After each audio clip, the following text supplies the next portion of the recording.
This man kneeled on a man's neck for 8 minutes and 46 seconds. Can you imagine that? George Floyd! George Floyd! George Floyd! George Floyd! George Floyd! George Floyd! However, any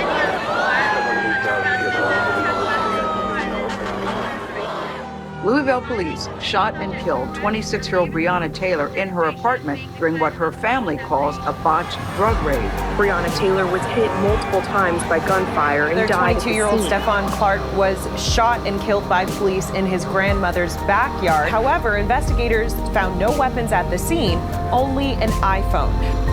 Protesters clashed with police over the deadly shooting of Philando Castile last Wednesday. 5 police officers firing Around the United States, there is outrage over the police shooting of Michael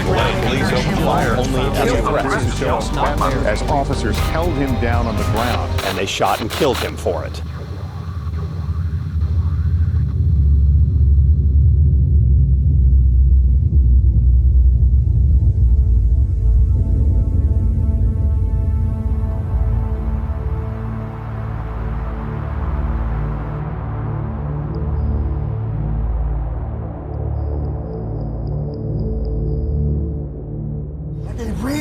I can't move. I've been waiting the whole time, man. Get up, get in the car. Mama. Get up and get in the car right. I can't. That's stupid. My stomach hurts. My neck hurts. Everything hurts. Get some water or something. Please. Please. Free. Are you serious? Justice? No justice? No peace! No justice! We're going to try today. We are a physical representation of our support for George Floyd. I'll tell you what freedom is to me. No fear. I mean, really, no fear. If I could have that half of my life, no fear. Lots of children have no fear. That's the closest way, that's the only way I can describe it. That's not all of it, but it is something to really, really feel. George Floyd, a father, a brother, a son. Another unarmed black man killed at the hands of police. In the midst of a global pandemic and a chaotic presidency, Americans got to see the ugly underbelly of policing communities of color once again. The circumstances are all too familiar. Officers escalating a situation when it is not needed.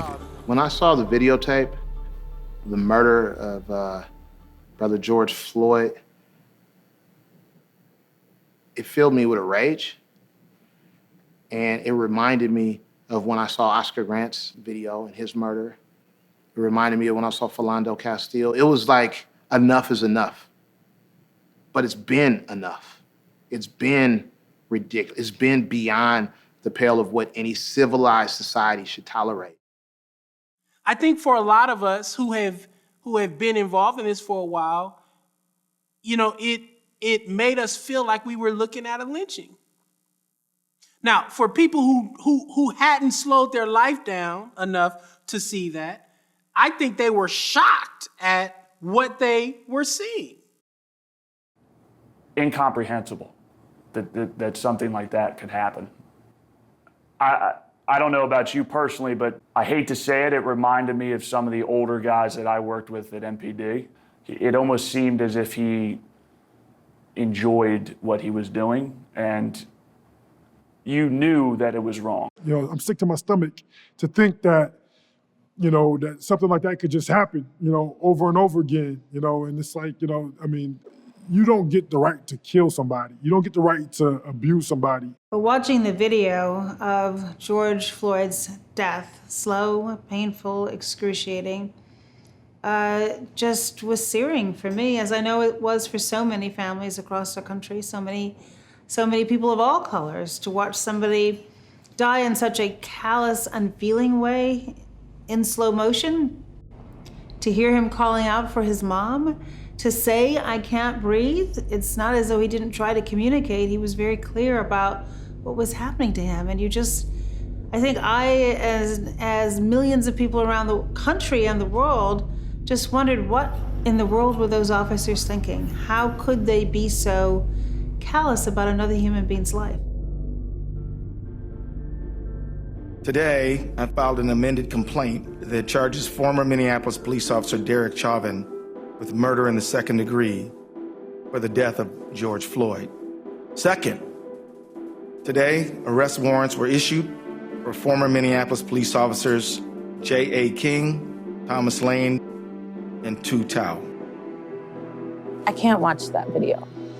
I've seen so many murders now on camera.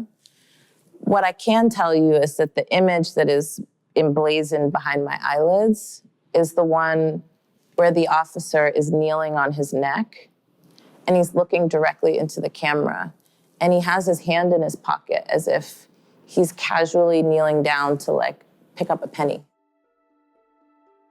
Any excuse that may rest in the conscience of anyone that may have doubt as to George Floyd's fault or participation in anything, that had no legs to stand on because he was not posing a threat.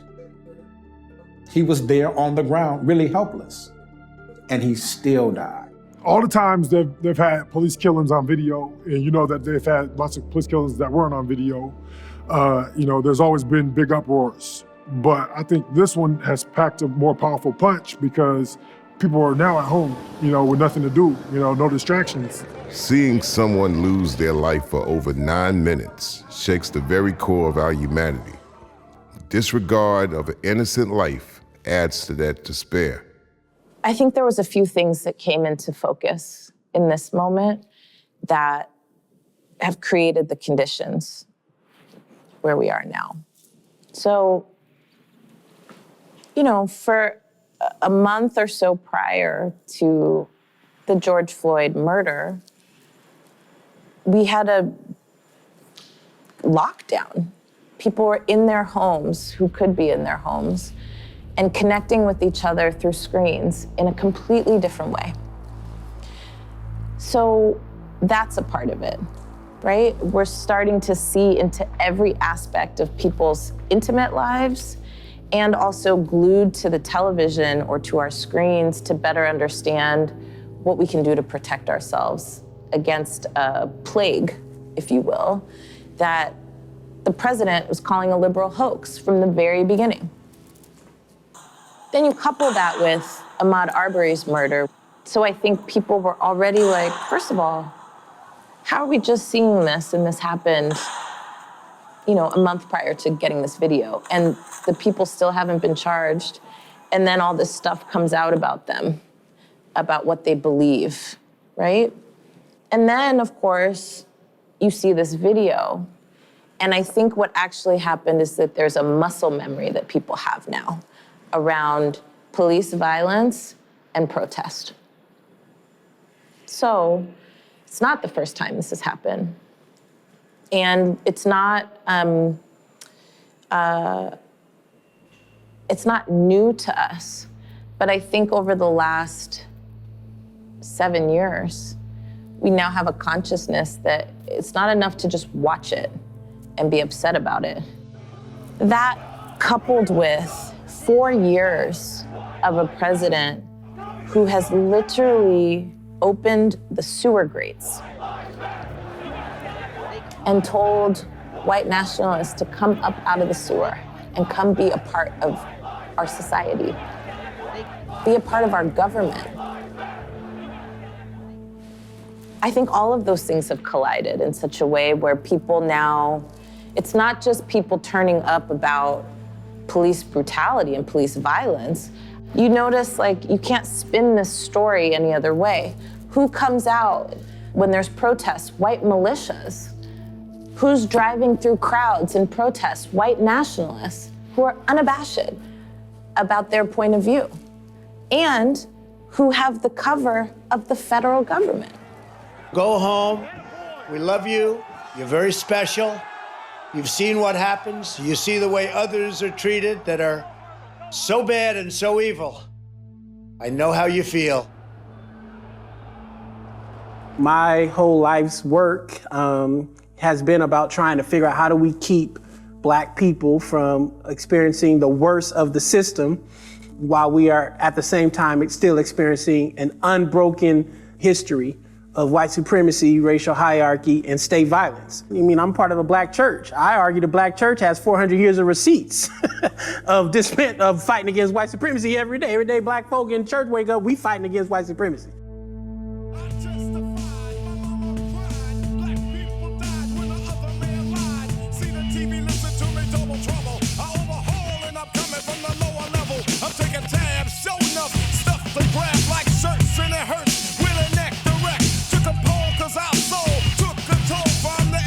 Of a TV station, but look around, here goes the sound of a record. Boom and pound, when I shut them down, I shut them down, shut them down, shut them down, I shut them down, shut them down, shut them down, I shut them down, shut them down, shut them down, I shut them down, shut them down, shut them down, I shut them down, shut them down, shut them down, shut them down, we can't get justice!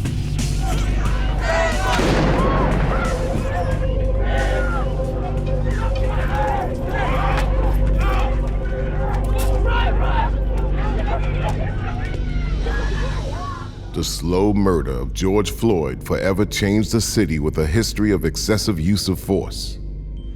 It changed America, and it shocked the world. A nation in crisis. Our cities have burned. Lives have been taken.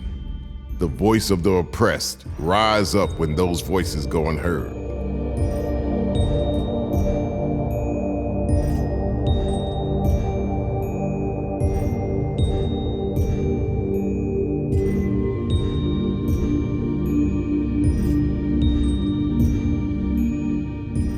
So when they say, why do you burn down the community? Why do you burn down your own neighborhood? It's not ours. We don't own anything. We don't own anything. Trevor Noah said it so beautifully last night. There's a social contract that we all have, that if you steal or if I steal, then the person who is the authority comes in and they fix the situation. But the person who fixes the situation is killing us. So the social contract is broken.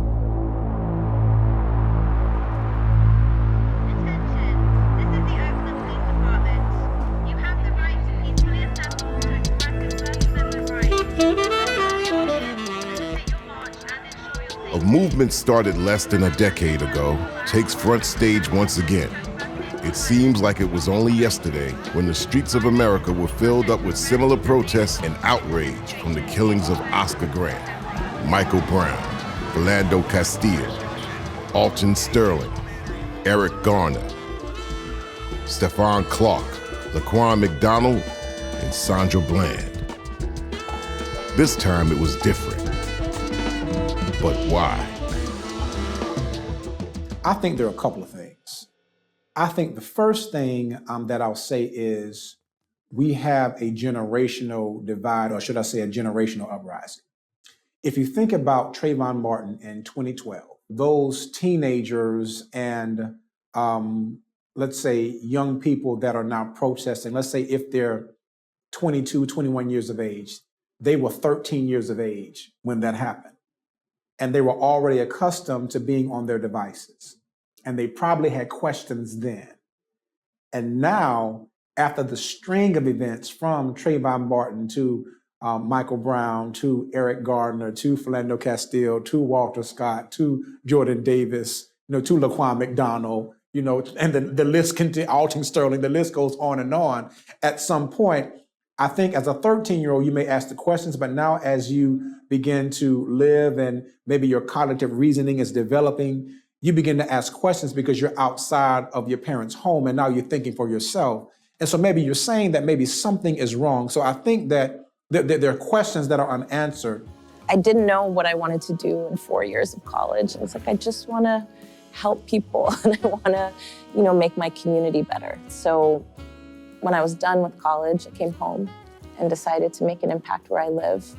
And I learned actually how to organize and build power here on the streets of Oakland. I started knocking on doors, talking to people with an organization that had initially started by fighting police brutality and police violence.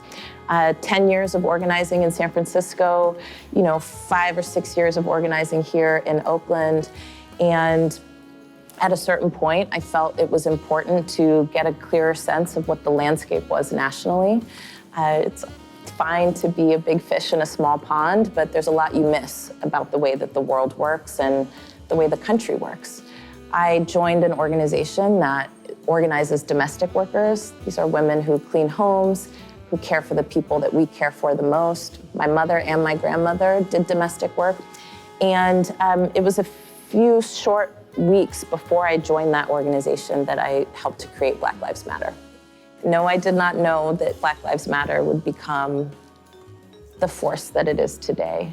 Although I certainly want to say that it was something that I wished for, but couldn't see beyond my own faith that it could happen and my own determination that we should try it. We should try to figure out how to create the kind of movement that could actually have impact for Black folks. Patrice and Opal and I, when we created Black Lives Matter, we started building these platforms for people who were angry about Trayvon being murdered and his killer being acquitted.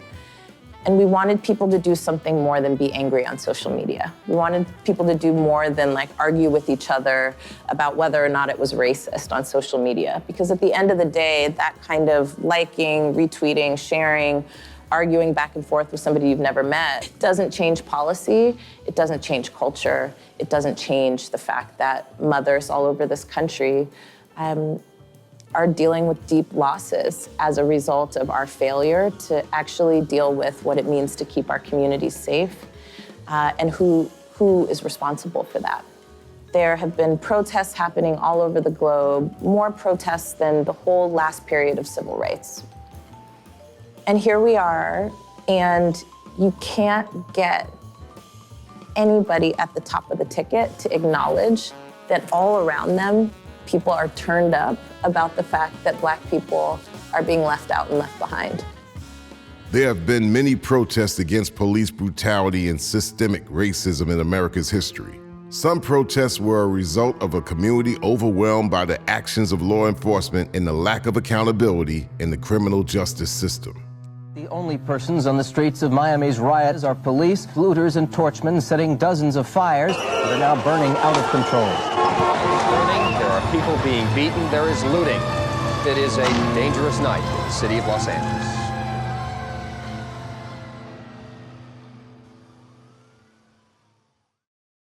Today's protests have come in many forms, from everyday citizens taking to the streets to activists launching social media campaigns. Modern-day athletes have leveraged their influence in exercising their right to protest peacefully, putting their livelihood and safety on the line. I mean, ultimately, it's to bring awareness and make people, realize what's really going on in this country. There are a lot of things that are going on that are unjust, people aren't being held accountable for, and that's something that needs to change. That's something that, this country stands for freedom, liberty, justice for all, and it's not happening for all right now. Colin Kaepernick, he actually told a group of reporters yesterday that he's received death threats. Everybody, and I mean everybody, can give back. It's our duty to help our neighbors. Walter Payton spent time with my coach, which in turn ended up having a strong impact on me, motivated me to try to have an impact on the world. We should all strive to be more like Walter Payton. Thank you, God bless.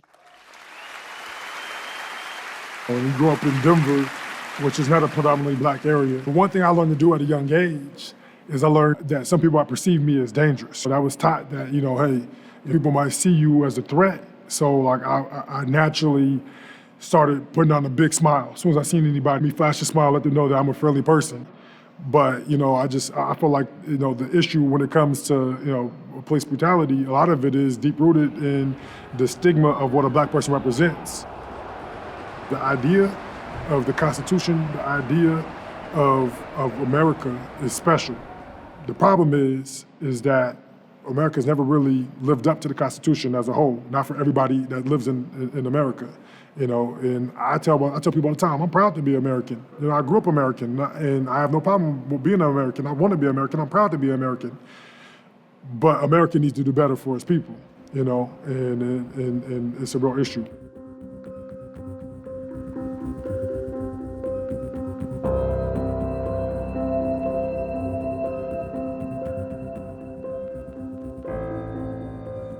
When I was a student at Bible College in 1999, I was physically and sexually assaulted by police officers.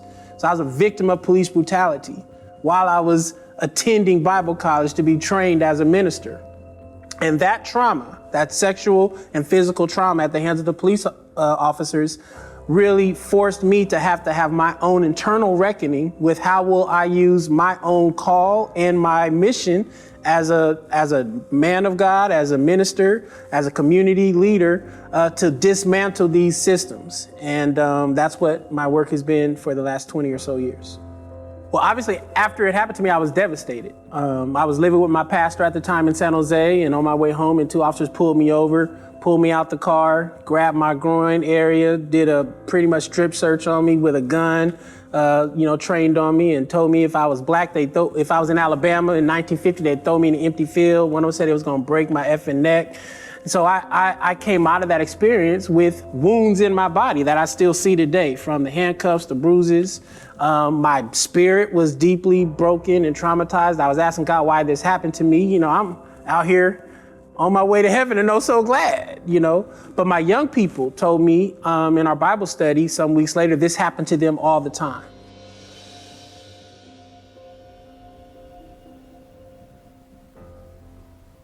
In the 50-shot killing of Sean Bell, an unarmed man, on his wedding day. They were seriously wounded in the hail of gunfire. The shooting incident sparked strong reactions throughout the city, leading up to Sean was my middle son. His gift from God was to play baseball and also to be an electrician. About maybe 3:45, I get a phone call saying Sean was in an accident. So the first thing I thought, okay, maybe a car accident, because he was the driver in the car. So I'm jumping up, getting ready, get to Jamaica Hospital. That's where I used to work. And when they escorted me, I'm seeing a lot of people outside the hospital. And when they escorted me to this room in the hospital, I knew that was a room that was gonna tell me something bad has happened to our son. Hearing 50 shots at his car,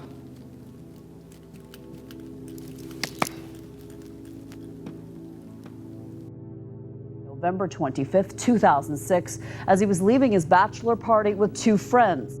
You have Sean Bell. He's going to get married. They're at a strip club, and there are undercover officers in the strip club who think they hear that someone has a gun. They go outside, and there's like a confrontation. Bell's in the car, and 50 shots. Like I said, that was the most horrific day, horrible day of my life.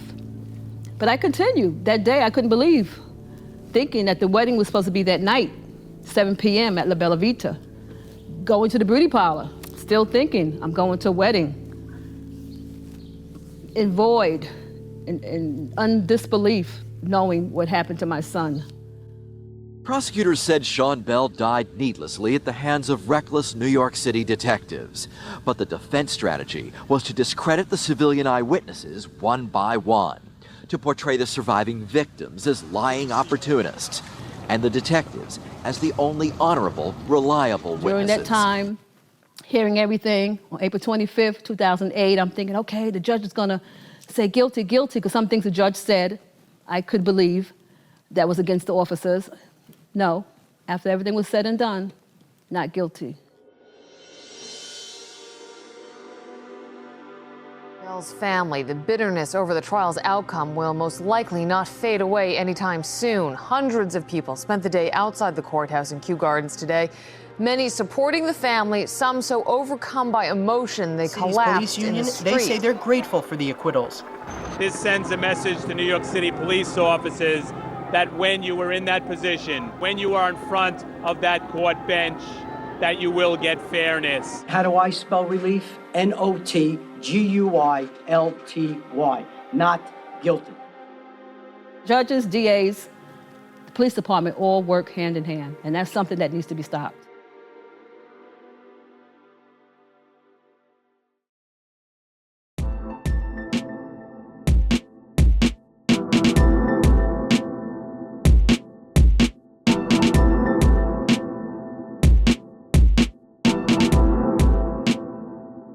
Driving while black, a phrase all too familiar amongst African Americans.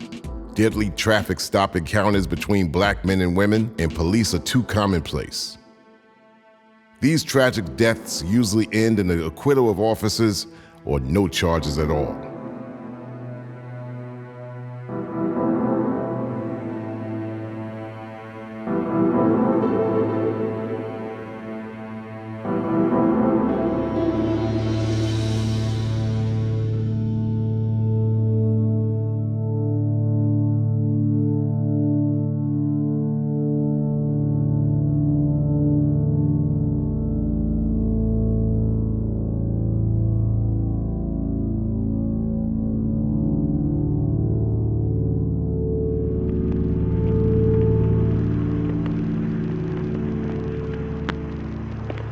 Hello, sir. Good. How are you? Good.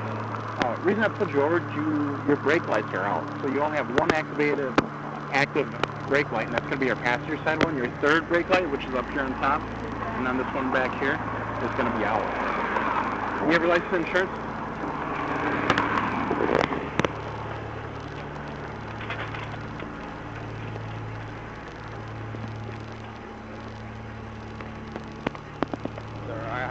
I do have a firearm on me. Don't reach for it then.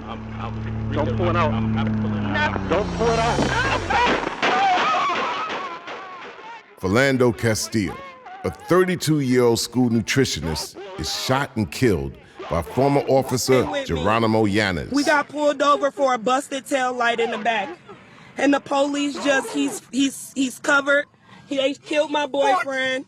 He's licensed, he's licensed to carry. He was trying to get out his ID and his wallet out his pocket, and he let the officer know that he had a firearm and he was reaching for his wallet, and the officer just shot him in his arm. His death is filmed and streamed live all over the world as his girlfriend and a 4-year-old daughter watch him die. Philando did nothing wrong. This man said, I have, a license to carry, and he went to get his documents and he shot 5 times. Like, why? Court records dating back to 2002 showed that Philando averaged more than 3 traffic stops per year.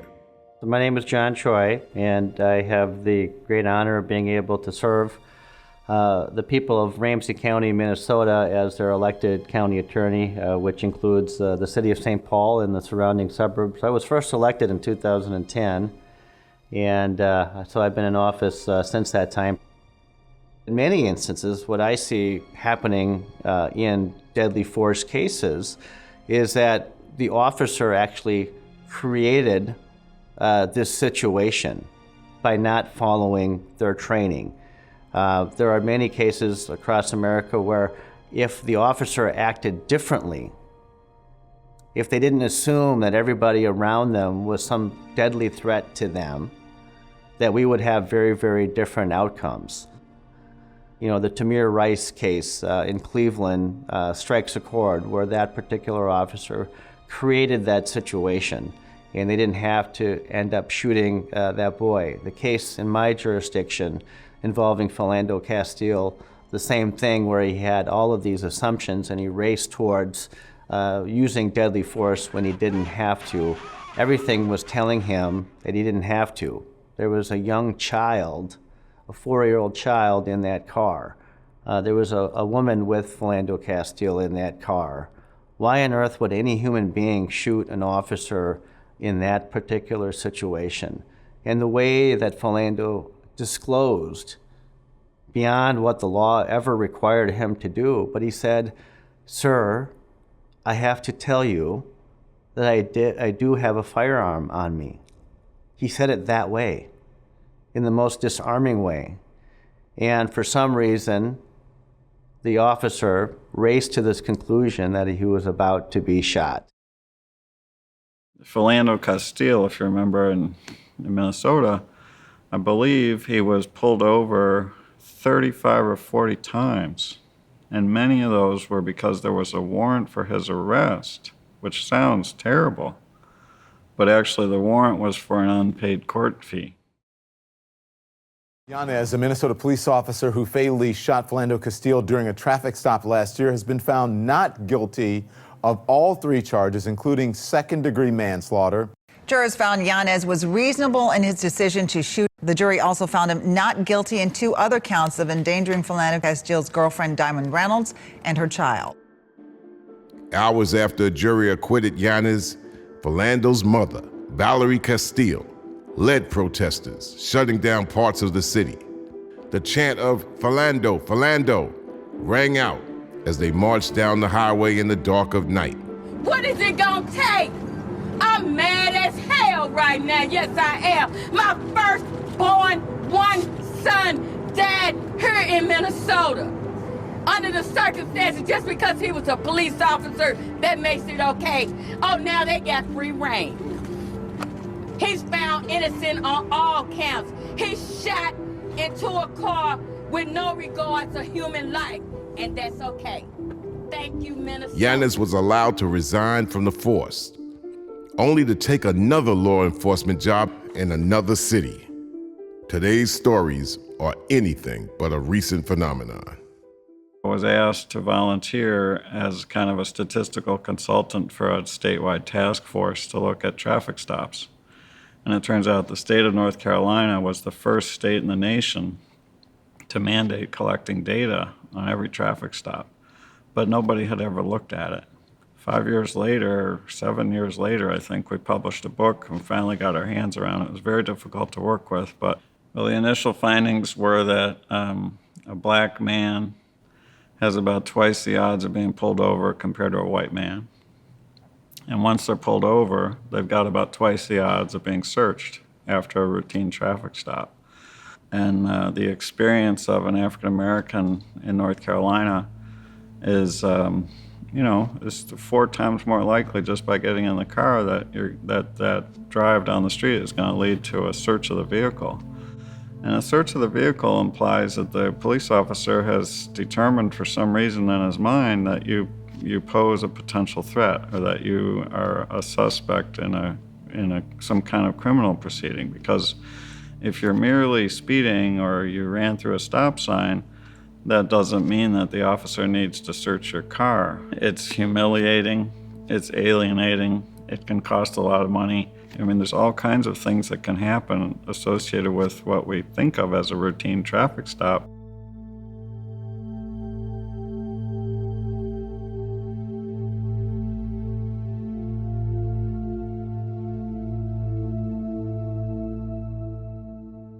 Oh man, I'm scared as heck. You were just stopped I was just stopped about a month or so ago. Yeah, I mean, I'm just scared, and I'm not. My license is legit. My car is inspected. I'm not riding dirty, But it's just that thing that goes through you when you're being stopped. And he's like, "Well, why are you so nervous?" Why not? When you look at the news and TV and see the things that are going on, yeah, I'm nervous. I can't call them if you don't open the door. Why can't you? Because I will not put my... Use your phone. It's in your lap right there. I just don't want to put my hands down. I'm really sorry. You're just really wrong. No. I've just seen way too many videos of problems. But you're not black. Remember, we only kill black people. Yeah, we only kill black people, right? All the videos you've seen, have you seen any white people get killed? You have.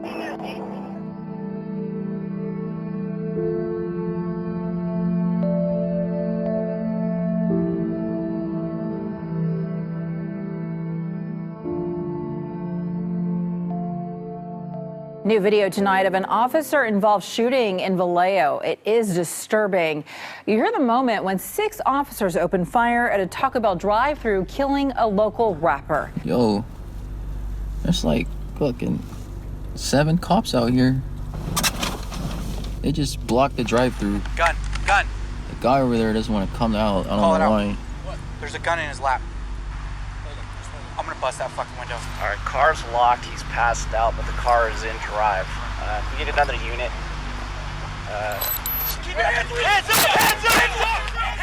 As you'll see here is the car in the drive-thru during this welfare check. Police pull in front and behind the car. The driver fast asleep during this time, and then police realize he has a gun on his lap. He's not up yet. Hey, keep your hands Philando David, 3 shots Crossfire. fired. Start code 3. Let me see your hands. Put your hands up.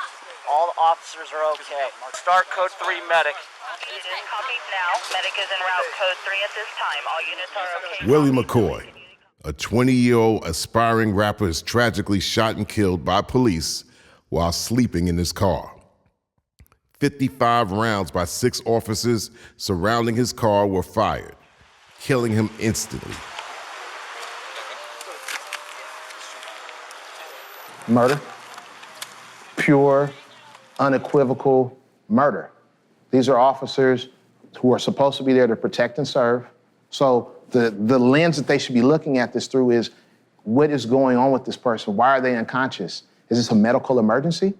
And if it's not, and the brother just fell asleep, whether he's intoxicated, he's drunk, or whatever it might be, or he's tired from work, I mean, that's also a way to look at this, somebody who needs help. Instead, they came with a punitive, criminalistic perspective, which is, this is a criminal.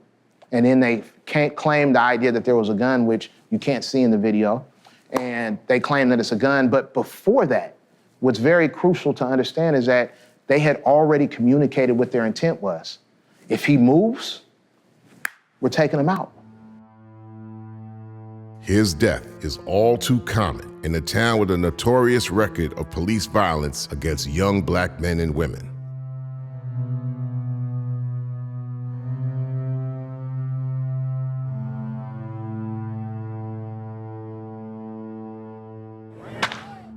More deaths and shootings against unarmed black and brown citizens. The list goes on and on. The officers thought the SUV the pair had just gotten out of was stolen. Police say they're looking into what happened, but deny any kind of racial profile. I've been drinking. Okay. I don't care about, I can walk home. I just don't want to be in violation of anybody. I can walk, my sister's house is right here. Will you take a preliminary breath test for me?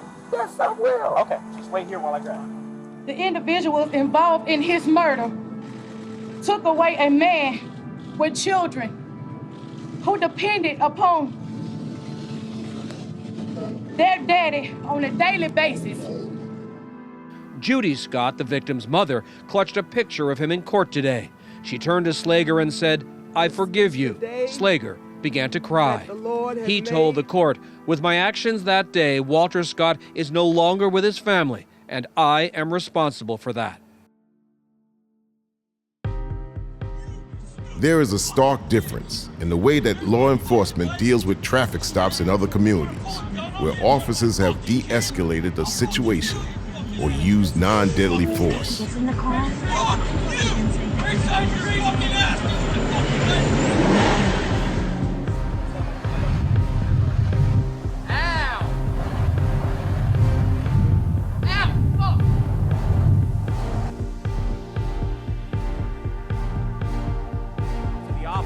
Ma'am, I said you don't understand why I'm not a man. Well, I'm being polite. Why are you in an unmarked car? Okay, because I'm a part of the aggressive driver unit. Do you have the power to do that? Yes, I do. Well, you're a double. Okay, thank you. Appreciate You're it. welcome. It's remarkable to see how the officer remained polite to the woman, even as she disrespected him. No wonder you people get shot. You're absolute asshole. Okay, thank you, ma'am. I appreciate it. Sir, go back into your car. I'll be with you in a second. You better check the registration on this plate soon, mister.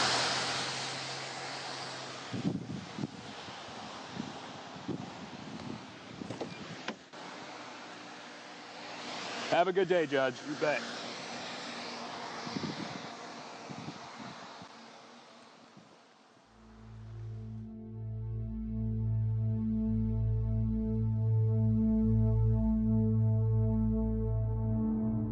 Black communities historically have a deep-rooted fear of being treated unfairly by police. 3 of the accused officers were acquitted of all charges, but the jury hopelessly deadlocked on one charge of excessive force under color of authority. 4 policemen did it. 4 policemen violated the law. Let's deal with that. The anger is all over this nation. If this kind of event could happen to Rodney King, all of our lives, those of us who stand here this morning, could have been in that same position that he was in. The history of the police started in colonial times before the founding of the United States. For 400 years, black people have been criminalized by policing. Based on America's slavery past, slave patrols served as police for plantation owners. As America began to form, laws supporting use of force were created and woven into our Constitution. In 1667, it was written into the law for the state of Virginia by Anglican men, so Christian men, because the debate was whether slaves or enslaved Africans could be proselytized. Because if they were proselytized, it was customary, according to Anglican tradition, that Anglican and Christian brothers and sisters could not enslave one another. So if that's the standard of practice, that says when you come to enslave Africans, you don't recognize their humanity, nor do you see them as, if they are baptized and welcomed into the faith, they're not your brothers and sisters in Christ. Between 1840 and early 1900s, policing was under tight control of the political elite. The communities most targeted by harsh policing tactics were recent European immigrants. As African Americans fled the horrors of the Jim Crow South, they too became victims of brutal and punitive policing in the northern cities where they sought refuge. 6 million black people fled to the northern cities in the Great Migration. Yet the racism by police continued, based on bias limiting black people's civil rights. My people come here from Texas and from North Carolina. If you were black in the Bay Area, you came from the South. Why did you come from the South? Because in the 40s, the 50s, and the 60s, our parents and grandparents were fleeing the violence of the Ku Klux Klan and racist police, and they got on a train and took the train to the last stop to get as far away from these white vigilantes in the South, and the last stop was the West Oakland train station. And that's how a lot of black people came here to work on the Naval Shipyard in Oakland, Hunters Point Shipyard in San Francisco. So black people come here from the South fleeing racial violence. My father grew up in Alabama, and he had several horrible experiences with the police, and he would often talk about that. I didn't talk about them with the hope that we would hate the police. He spoke about them to explain to us where he came from, the environment that he grew up in, why he left Alabama, how he came to New Jersey, and what motivated him to make sure that his family would do better. We cannot turn back. There are those who are asking the devotees of civil rights, when will you be satisfied? We can never be satisfied as long as the Negro is the victim of the unspeakable horrors of police brutality.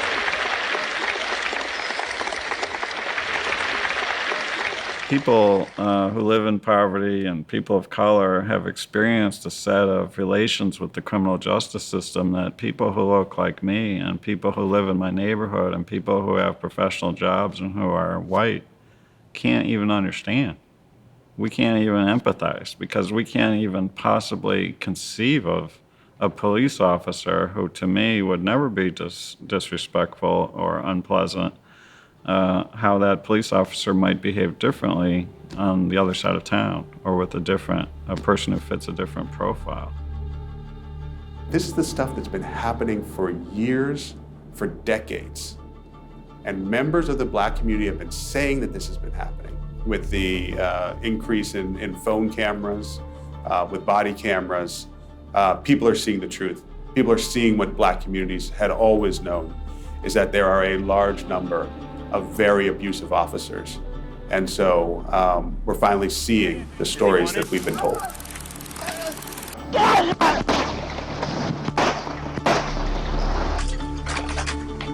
up! Back the fuck up!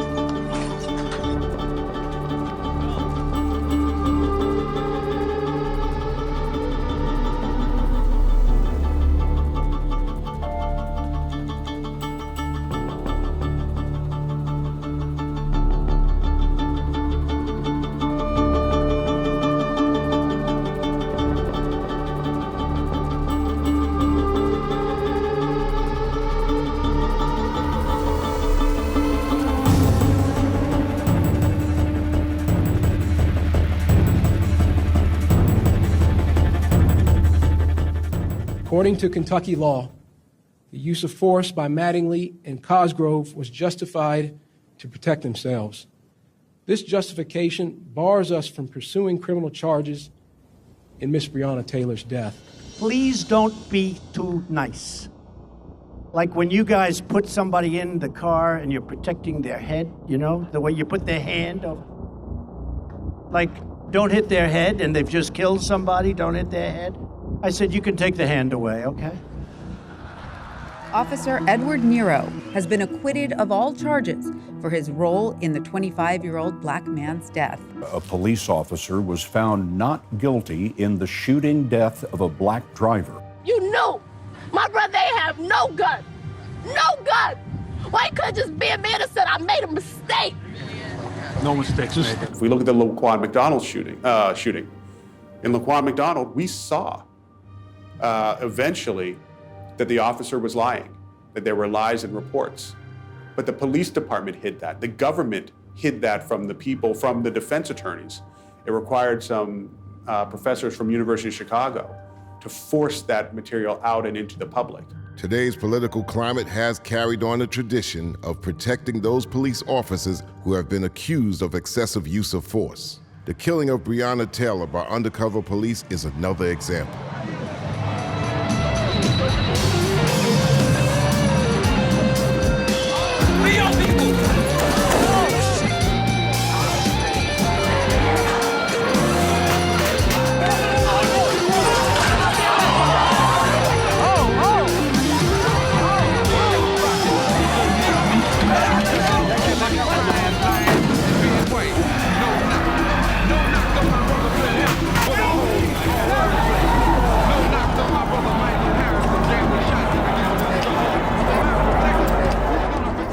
But as the president pointed out, and as we all know, I think logically, 99%, if not more, of the police contact with the public is appropriate.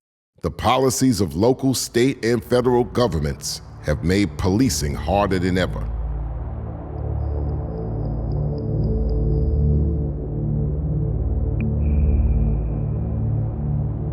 Many young officers join the force with good intentions. Some end up poorly trained and negatively influenced by their superiors in a culture of intimidation and protecting their own. This results in escalation between law enforcement and the communities they serve. In Washington, D.C., the nation's capital, where our country's laws are created, and democracy and equal rights under the law are the foundation of our criminal justice system, Metropolitan Police Department is a prime example of bad training and an outdated culture. The agency has had a history of excessive use of force, over-policing, and dehumanizing stop and frisk policies. This culture has made it hard to train and keep young officers with the potential to make a positive change. My dad was a police officer with DC for about 30 years. I was never pushed by him to become one, but as time went on and I got older, I decided it was something that I was interested in doing. You know, when I first started, everyone was kind of motivated and, you know, we're gonna do some good here. But as time went on, there was so much pressure coming from the top to get these stats. I mean, we were making, on average, 8 to 10 arrests a day, and we worked 5 days a week. Sean Logicano has been fighting to keep his job as a D.C. police officer. Today we learned D.C. police aren't having it. You may remember this video. We first showed you last year. 3856, 385. All right, man, let him do his thing. No, he grabbing my shit. Come on, man. Hold, you stuck your finger in my hand. He don't got nothing on him. He all right? Yeah, don't do that. You see the video and you're like, what the hell is this? This is horrible. That's how I learned to search like that, was from officers, because, you know, as a rookie officer, you're very timid. So when you get out on the street, you're searching people, you don't really get that much training on how to search. In fact, I made the argument at my trial board, there was no simulation for how to conduct a proper search. You know, it was basically like, there's no wrong or right way to do it, just make sure it's thorough. It's not like I take pleasure in that. If they didn't keep it there, I wouldn't search it. I wouldn't search there. But you know, unfortunately, that's the nature of the beast when it comes to drugs and drug dealing, because they know most officers don't want to check there because it's a very uncomfortable private spot. Obviously, as you saw from the video, he was very uncomfortable and felt very violated. And you know, we ended up leaving. He didn't get arrested, and he filed a complaint. We're tired of being harassed every single day because you think, talking about the officers here, you think that there's more going on than what's going on. There's nothing going on but a group of guys enjoying their community. It was investigated by the department, and I was cleared for that incident. Believe it or not, they gave me what's called a letter of prejudice. It's a small corrective action letter basically saying, hey, you know, you should have done better, and you should have just arrested him for drinking in public.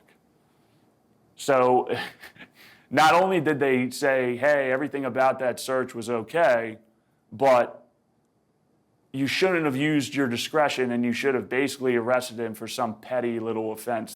Although Logicano was disciplined for this search, the department ultimately moved to fire him for a second similar search, caught on body-worn camera video, but not publicly available. Logicano's defense argued the department's decision to fire him was a knee-jerk reaction to the public outrage over that viral cell phone video we first showed you a year ago. The attorney telling the panel they understand the department's position, but Logicano should not be the fall guy. I mean, I was, you know, certainly stunned, caught off guard for sure, and felt very betrayed by the department for sure. It's probably not the popular answer, but I stand by what I did on that day. That's how I was trained, and if I was told differently, I would be the first person to do it differently. If this is a problem, what steps have you taken to rectify the fact that there are dozens of people now sitting in jail on drug charges as a direct result of my searches, which have been consistent across the board, and you've now decided that that's an improper search? So to me, that's signaling all of those cases should be relooked at. There is this thing that we call the proximity rule, and what it means is that the person that is closest to the error, or the thing that is closest to the error, normally gets blamed for it in totality. I have to dispute that, because what ends up happening, and what we know to be true, is that the officer is usually a result of a lot of problems that went wrong, and now that is being acted out in that officer's performance. The training of police officers, whether it was military police officers when I was an Army prosecutor, or the many, many law enforcement officers and agencies I worked with as a federal prosecutor in DC. And it's not just the Metropolitan Police Department, MPD. They are the local crime fighters in the district. And, you know, different agencies, I think, have different abilities when it comes to training their officers. I've seen the good, the bad, and the ugly. Just like most of the police officers I worked with in my career were good. They took their oath seriously. They were there to protect and serve.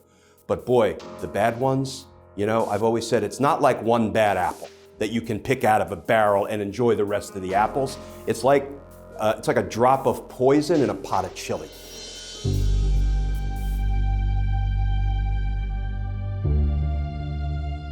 Becoming a police officer has long been considered a noble and selfless profession. Police officers have been held in high esteem. However, over time, that has changed. Policing today has become more dangerous and challenging, putting their lives at risk. We have seen police officers' heroic efforts time and time again. The work of police has helped keep many communities safe. Phoenix police officers respond just moments after a man crashes into a tree and is trapped inside his burning SUV. A Texas police officer who used to work in the Houston area is a survivor of the Las Vegas shooting. A piece of shrapnel struck his hand. But that did not stop him from saving lives. Started on Sunday with someone reporting that a man was threatening to jump, but News 6 reporter Clay Lepard spoke with a deputy and helped bring that man down safely. Tonight, new video of Denver police responding to a shots fired call when one officer is hit. That wounded officer is dragged behind a car as a fellow officer stands watch with a rifle. But seconds later, the suspect opens fire again. The second officer goes down. Police return fire. Watch how the officer who first sees the gun has the presence of mind to fall backwards out of harm's way while keeping his firearm trained on askins. He squeezes the trigger several times. A man that won't help. You won't help. I won't help. Here I am in front of you. No coincidences. I'm here to help you. I'm gonna step down. I'm not fitting to rush you at all. I just want to... Come here, man. That's when all hell breaks loose. No! He pulls a gun on the officer. She begs for her life. No! No, please don't do me! Machete. An officer pursues. The man with the machete then turns back and starts to chase the officer. The officer fires, but the man pushes forward. The machete still in hand. The officer runs into the street, trips and falls. With the armed man standing over him, several other officers open fire.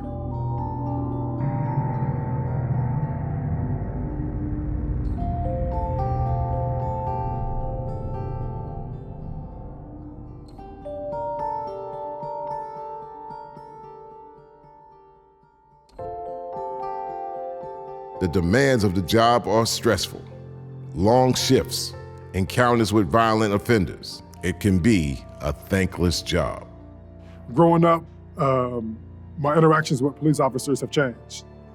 I've had the opportunity to make some really good friends when we go on the road and we travel with police officers. I've had a lot of good conversations with officers, and I try to understand just how hard their job is. When you are tasked with the force of protecting and serving, you're gonna go and face some danger, and you have to always be ready because they have families, they're regular people, that have a tough job.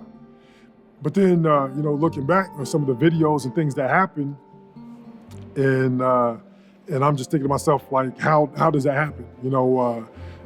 Like a Walter Scott video. My man is running away and gets shot in the back. To me, I feel like a cop, his main job is to make sure that environments are safe.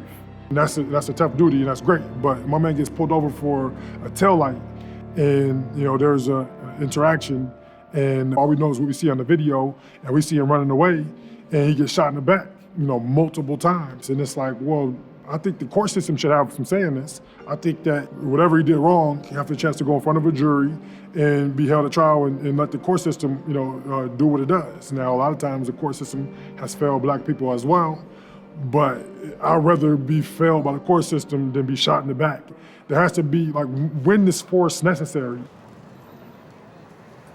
So I wanted to become a police officer because when I was a young teenager, I recall sitting on the front steps of my home with my brother.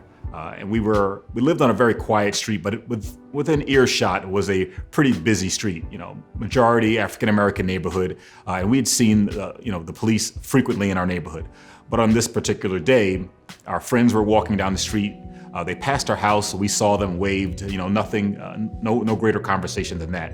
But shortly after they passed us, the police stopped them. A police car pulled up on them, the officers got out of the car. There were two white officers, began to verbally abuse my friends. And my brother and I, and my cousins actually were with me too. We were sitting there trying to figure out what was going on. As the conversation continued with the police and my friends, we could see that everyone was agitated, up to a point where the police officers slapped and assaulted my friends. Now I'm sitting there with my cousins and my brother, and we felt completely powerless. So we watched this interaction, and it ended up where no one got arrested. Our friends weren't placed in the car, and the police left the scene. But it left this indelible mark on me, looking at the situation, again, feeling powerless for myself, but also feeling that I couldn't do anything to help my friends. I recalled at that point that my father was in the driveway a little bit further up working on the car, so I ran to him, and I had tears in my eyes. And I said, Dad, I have to tell you what just happened. And I went through the whole story, and I explained to him what went on, and the friends getting slapped, and the powerless feeling, and I said to him, man, somebody's got to do something about this. And my father at that point was working on the car, was fixing the oil, and he slowly closed the hood and he wiped the oil off his hands, and he looked at me and he said, when God gets you to the point where you feel that someone has to do something about it, you are the someone. And the something, well, that's for you to figure out. At that point, I knew that I had to go to the police department. And in my mind, I thought I could fix all the ills of bad police performance by joining the police department. But I knew at that point that that's what I needed to do. Today's police force looks very different from one of decades ago. There is more diversity in its ranks, more leaders who are Black and brown, many of them called to make a change in their community.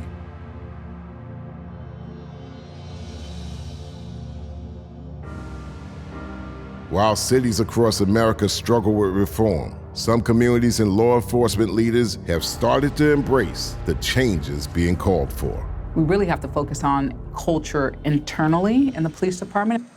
You could bring all the diversity into the department that you want, but if you have a culture that's not inclusive, then it really doesn't matter. You're gonna still have the same kind of, you're gonna have the same culture that you've already had, and you're gonna, people are gonna do the same thing that they've already done. Our focus here at the Richmond Police Department has been on building relationships with the community, because that's how we feel like we can prevent crime and solve crimes when they do happen. We look at policy and really look at what the community is asking of us and make sure that our policies and procedures reflect that. So we have kind of a different community policing model than a lot of other departments, in which everything we do is community policing, not just a program or a few officers. It's difficult to bring people of color into this profession, especially with everything that's going on, just not just now, but really over the last 5+ years with Ferguson and all the other departments. So, how do I tell somebody that looks like me to, oh, come join, and then they come to, a department or, like departments all across the nation that are predominantly white or have a lot of, officers that are not of color, and, how do I tell you, yes, come work and we're gonna do great things, and we are gonna do great things in the community, and you have the unique ability to connect, but they don't want to see themselves as wearing this uniform because they know what the representation is. They know that the history of systemic oppression by people that wear this uniform. And while there's many of us that wear this uniform that look like me, have not participated in that, we know that the history of our profession has. And so that's difficult to overcome. It's difficult for those of us who do wear this uniform to reconcile with that fact that, yeah, we're part of this system that has oppressed our communities. But there's also the opportunity to change that. How can we change that moving forward? What can I do now as a chief of police to put in policies and practices within my organization so that we no longer have that system of oppression here in the city of Richmond?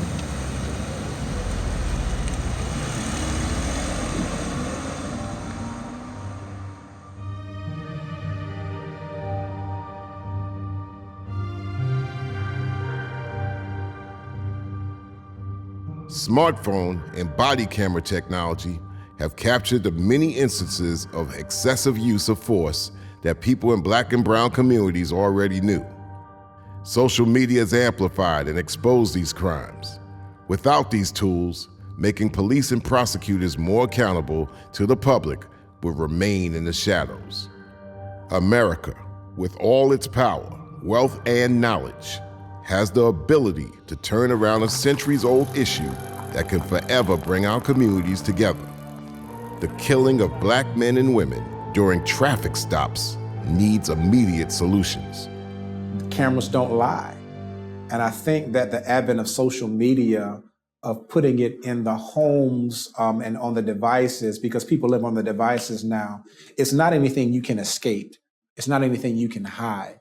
I think that there's some positivity that comes with that. I do feel, though, at the same time, that if people want to make a change, and it's always kind of funny because you really can't tell anyone how to feel or how they should protest or what they should do because you really don't know what happened to them and what they have experienced. I do think some other strategies could be applied, and that protest is just one form or one part of the solution, but there are other approaches that may be necessary as well. The public has a feeling that when they tell us that they want us to increase transparency, that we understand it for what they're saying, but we actually understand it for what they're meaning. And what they mean is that they don't actually trust us. They want to see that what we're doing matches what we're saying.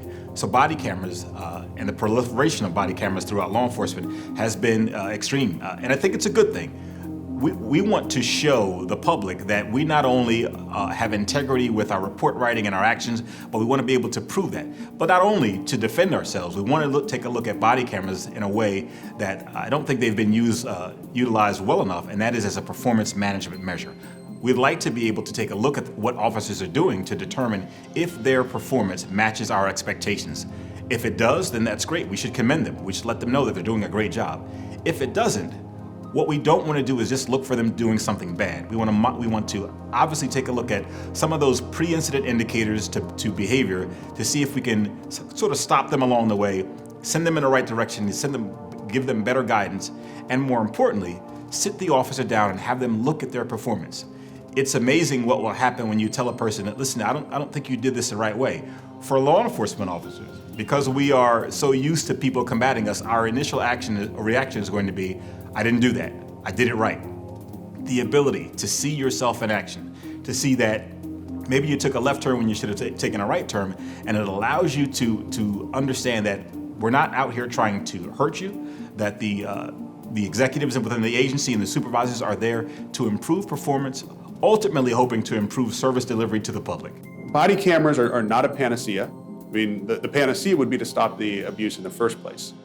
And the problem with body cameras is there are no generalized rules.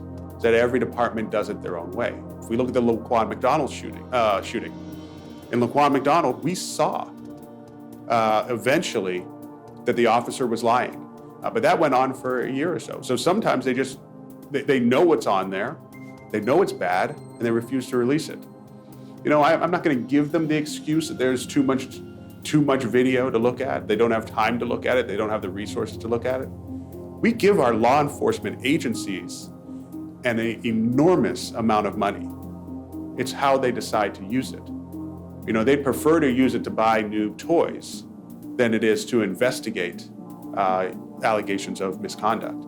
As the world reckons with what policing looks like today, reimagining 21st century policing has been the call to action by citizens, politicians, and law enforcement leaders. There should be a social contract between the community and the people who are being served by the law enforcement and law enforcement to ensure that there's a meeting of the minds. And what are the tools that you're using? So for example, when President Obama was in office, we stopped the practice of giving military-style equipment to local law enforcement, believing that that only escalates the situation.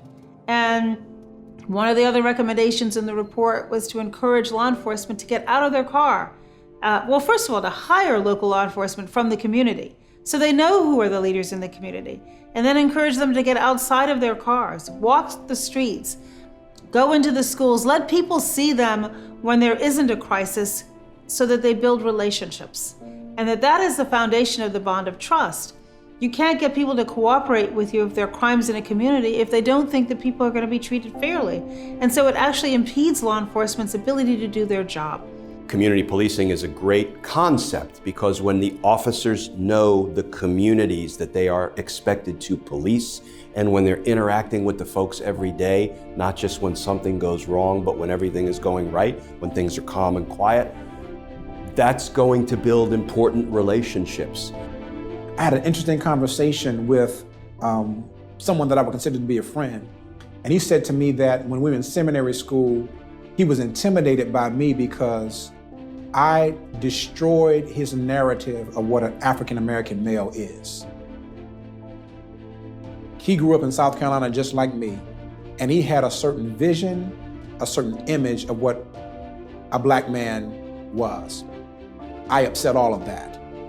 And then he began to say, I would love to invite you to my congregation, and I would, sort of laud praises on you for, coming out of Hartsville, South Carolina and accomplishing what you accomplished. And I said, hold on, sir. I said, don't do that. Because if you look at me as an anomaly because of my education and what I've been able to do, what you're doing is now creating a cycle where you see me differently from any other African-American man, and that's the problem.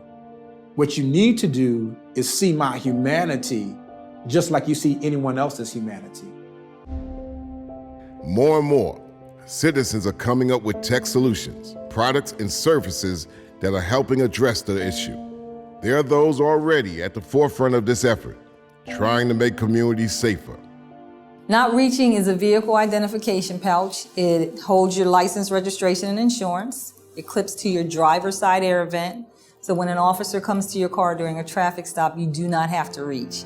Officers have said that this is what makes them nervous and escalates their traffic stops. So on July 6th of 2016, we're at home celebrating our son's 30th birthday, and Valerie Castile is in Minnesota losing her son to a routine traffic stop. And that was the day I said, that's it. We have to come up with a solution. It has to be something out there. So after interviewing police officers, they all said the same thing. What is it that makes you nervous during a traffic stop? They all said, reaching.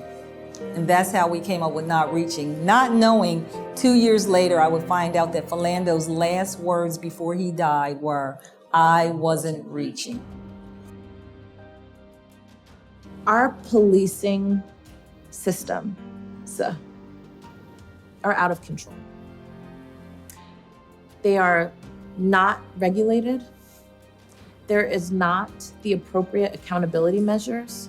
If every time an officer interacts with a community member, there's a risk that that community member could end up dead, and there's never accountability for that officer, you are never going to be able to have the kind of safety that you're talking about.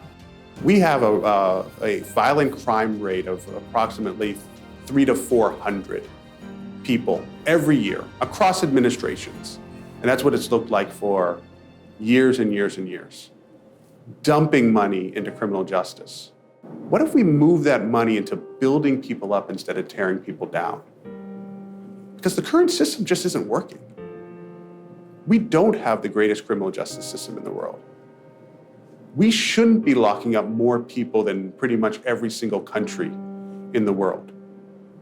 We shouldn't be destroying Black lives and Black communities and Latino lives and Latino communities.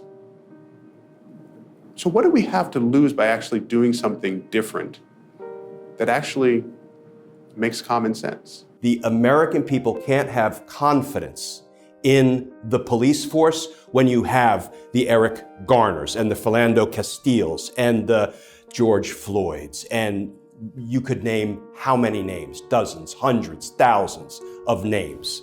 So when I see Congress taking up things like banning chokeholds, well, that's wonderful. But that's like putting a Band-Aid on a gaping chest wound.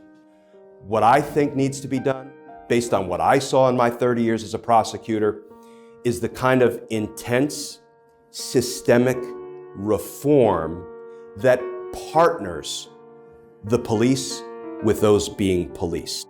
The Gen Zers and the and the millennials have a certain respect for humanity that I think may be a little different from, prior generations. Given George Floyd's case, people saw him as a human being for the first time.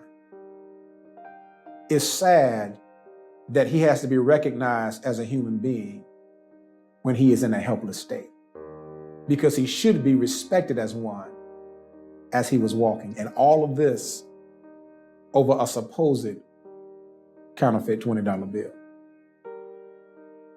Imagine a room filled with 13 to 17-year-old students of color brainstorming how they can use technology to make a positive impact to their community. My first introduction into the world of technology was a Kino Labs hackathon. But there was a question that was posed to me at that event. It was, could an app have saved Trayvon Martin?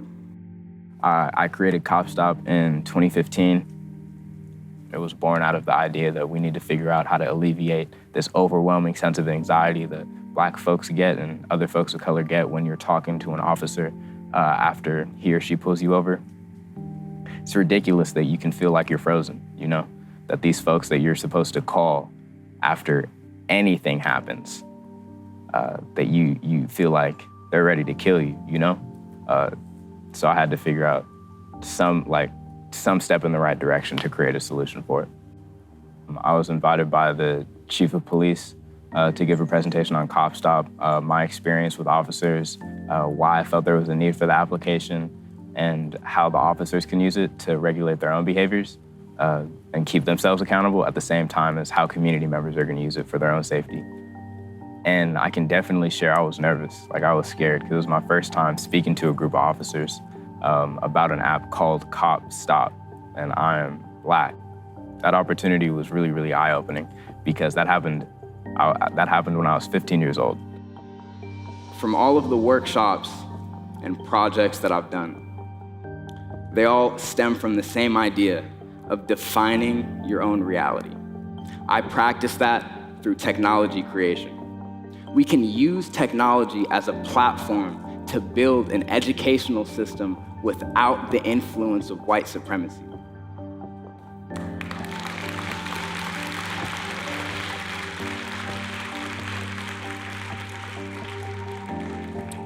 I know it's uncomfortable, but if you've been waiting for someone to tell you it's time to keep questioning, let it be me. Curiosity doesn't always lead to death. In truth, it can be the strongest catalyst for change. Thank you.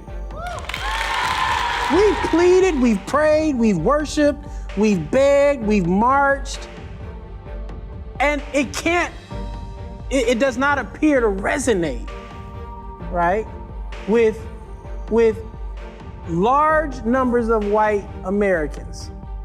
That race relations is their problem to solve. I think that people need to take a deep breath, and they need to start having conversations like this to really understand everybody's viewpoint. In the future, I hope I don't have to see video after video of police disrespecting, dehumanizing, hurting, killing, and injuring folk on the street.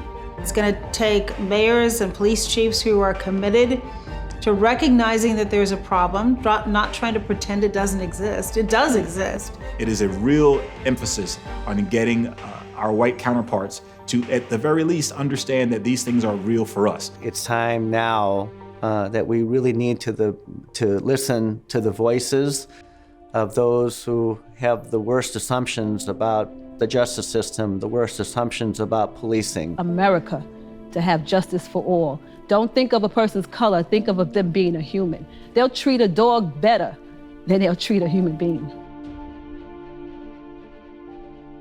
Members of the jury, I will now read the verdicts as they will appear in the permanent records of the 4th Judicial District. We, the jury, in the above entitled matter as to count 1, unintentional second-degree murder while committing a felony, find the defendant guilty.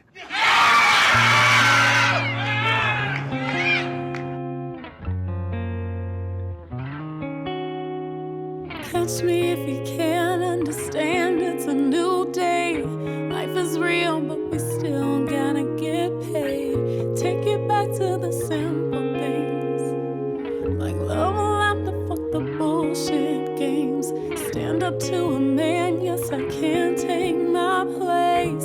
Don't let that chess play fool ya. Put your picture in a frame.